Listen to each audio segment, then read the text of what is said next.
Okay, let's dive in. Infidelity. It's a really tough topic, right? It's so loaded with emotion.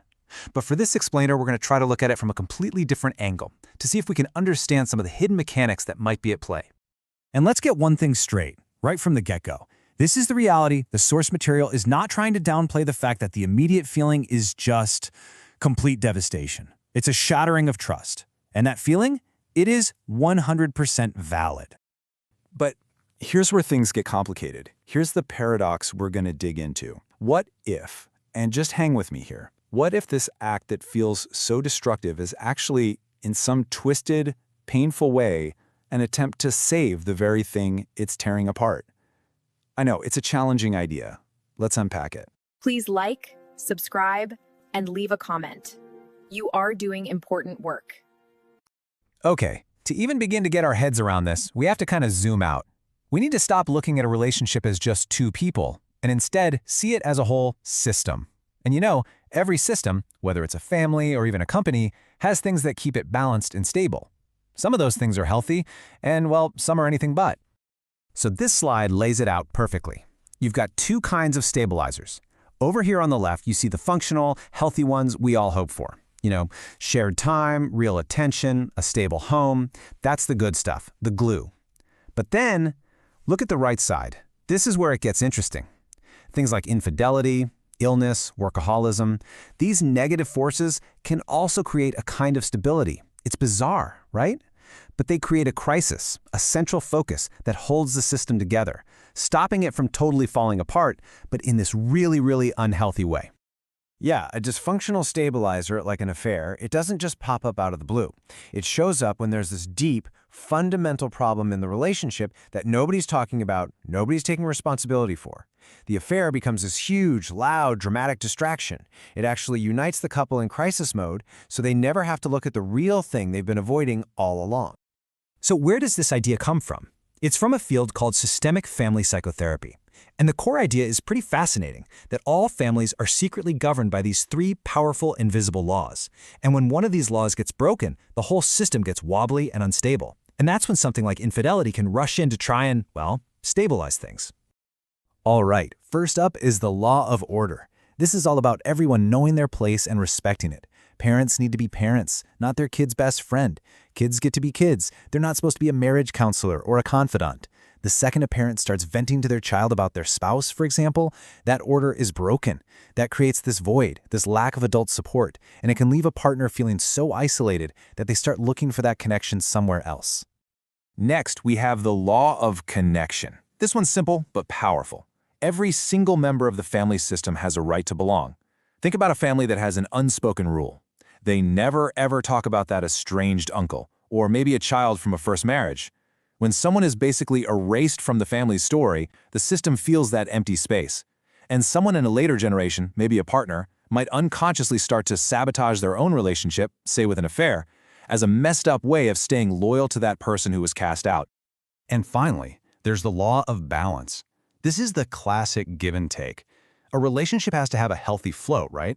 If one person is always giving and the other is always taking, you create this huge, unsustainable imbalance.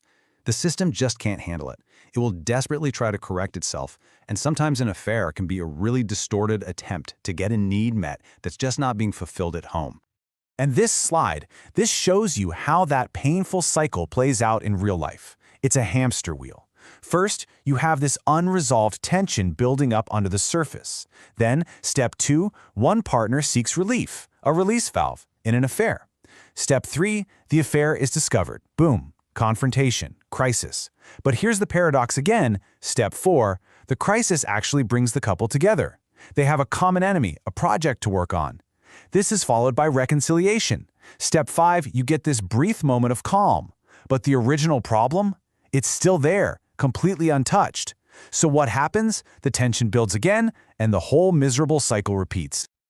Okay, so we've talked about the mechanics of the system, but what about the person?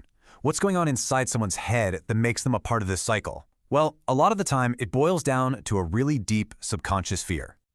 And this is a wild concept, but for some people, often because of things that happened in their childhood or past trauma, real, deep emotional closeness feels dangerous. It's not just that it's uncomfortable. On a level they're not even aware of, it feels like being swallowed whole, like a kind of psychological death. It's terrifying. So this person is caught in this impossible push and pull. On one hand, they desperately want intimacy, just like anyone else. But on the other, their subconscious is screaming danger and will do anything to avoid it. And an affair becomes the perfect, tragic tool for this. It creates this built-in barrier, a permanent safety distance from their main partner. It lets them stay attached, but never, ever fully have to commit or face that feeling of complete, terrifying closeness. So when you understand all of this, the system, the hidden laws, the personal fears, it lets you make a really important shift. You can start moving beyond the blame game, beyond asking who's the bad guy here, and start asking a much more productive question. Why? Why did this happen in our system? And this is the very first question to ask yourself. Just for a minute, take the third person out of the equation. What was the state of your relationship before this happened? Seriously, what was going on between the two of you? What needs were going unmet? What were you not talking about? What was the big problem that everyone was ignoring? The one that made the system so fragile that it needed something this dramatic to keep it from falling apart? And this next one, this goes even deeper. You might ask, why is my partner so afraid of intimacy?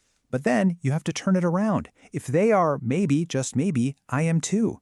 You have to wonder, how did their distance actually serve my own fear of getting too close?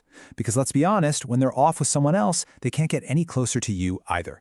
It's a tough pill to swallow, but it recognizes that these dynamics are almost never just one person's fault. And that brings us to the final and maybe the most powerful question this whole analysis leaves us with. Instead of just blaming the villain, what happens if you turn it around and ask yourself, why did I create a life with one? Now listen, this is not about blaming yourself, not at all. It's about taking your power back. It shifts your perspective from being a passive victim to being an active creator of your own life. It forces you to look at your own patterns, your own choices, and to ask what this entire situation reveals, not just about them, but about you. And figuring that out, that is the first real step to breaking the cycle for good. Please like, subscribe, and leave a comment. If you want to overcome betrayal, break toxic cycles, take control of your relationship choices, read How to Deal with a Love Triangle. The link is below the video.